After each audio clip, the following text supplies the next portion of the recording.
جو کچھ کرتے ہیں اللہ کرتے ہیں. زمین کا ایک پتا بھی اللہ کی مرضی کے بغیر نہیں ہل سکتا.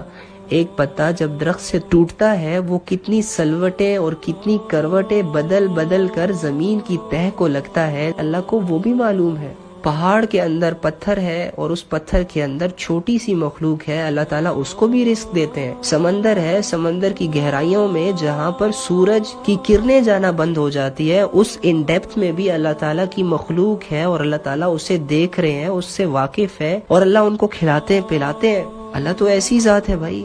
تمہارے دلوں میں کیا چل رہا ہے، تمہاری سوچ میں کیا چل رہا ہے، تم نے آج کیا کیا، تم بھول گئے لیکن اللہ نہیں بھولتا. اللہ کو دل کے حالات پتہ ہے، تمہارے ایک ایک بات کا، تمہارے ایک ایک سوچ کا، تمہاری ایک ایک خیالات کا، کنورسیشن کا، موبائل میں لکھے گئے میسیجز کا، لوگوں کی پوسٹوں پہ کیے گئے کمنٹس کا، لوگوں سے ان باکس میں وہ میسیجز جو تم لوگ اپنے بھائیوں سے، بہنوں سے، ماؤں سے چھپاتے ہو. یقین کرو اللہ تو وہ بھی جانتا ہے. وہ کالز پہ باتیں کرنا جو چھت پہ چاہ کر تنہائی میں کی جاتی ہیں، اللہ وہ بھی جانتا ہے. ہم لوگوں نے پتہ نہیں کیا سمجھا ہوا ہے. یقین کرو اللہ تو اللہ ہے بھائی.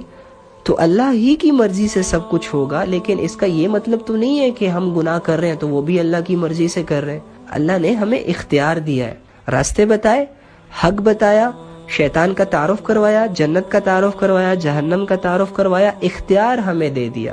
کیا کیا؟ اختیار ہمیں دے دیا کہ میرے بندے تو دنیا کی زندگی میں دو راستوں کو فیس کرے گا.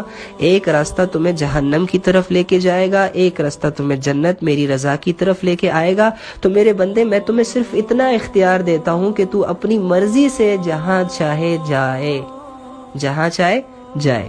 بس اب یہ اختیار ہوتا ہے، یہ وہ فیصلہ ہوتا ہے جو ہمیں روزمرہ کی زندگی میں ہر کام کو کرتے ہوئے کرنا ہوتا ہے.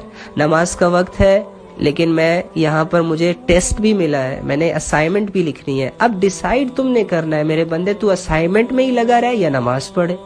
زنا بھی ہے، نکاح بھی ہے، مرضی تیری ہے، تو زنا کی طرف جاتا ہے، نکاح کی طرف جاتا ہے. ہاں یہ جو فیصلہ کرنے کی جو صلاحیت ہے یہ اللہ تعالیٰ نے ہمیں دی ہے. باقی میرے بندے تیری چاہت کے مطابق کچھ بھی نہیں ہوگا. اگر تو یہ چاہتا ہے کہ میں ساری عمر زندہ رہوں، نہیں رہ سکتا. ساری عمر بیمار نہ ہوں، کبھی بھی نہیں ہوگا. ساری عمر تجھے ویسے حالات ملے جیسے کہ تو چاہتا ہے، کبھی نہیں ہوگا. بس تو نے فیصلہ کرنا ہے. دو رستوں کی رہنمائی تو نے اپنی کرنی ہے کہ تو نے کس رستے پہ اپنے جسم کو ڈالنا ہے. اور ہاں، نیک رستے میں تیرا ساتھی ہوں، برے رستے میں شیطان تمہارا ساتھی ہے جو تمہارا کھلا دشمن ہے. جس بندے کو یقین ہونا میں نے رب سے ملنا ہے، اسی کی طرف جانا ہے، اس کے لیے نہ نماز مشکل ہے نہ صبر مشکل ہے. اس کے لیے دونوں چیزیں آسان ہو جاتی ہیں. شرط یہ ہے کہ شوق ہو تیرے اندر رب سے ملاقات کا. میرے نبی پاک صلی اللہ علیہ وسلم نے فرمایا، لوگوں جو رب سے ملنے کا شوق رکھتا ہے نا، اللہ بھی اس سے ملنا پسند کرتا ہے. اور جس کے دل میں شوق ہی نہیں رب سے ملنے کا، جو اللہ کی ملاقات پہ یقین رکھتا ہے نا، وہ پھر نماز اور صبر کا عادی ہو جاتا ہے.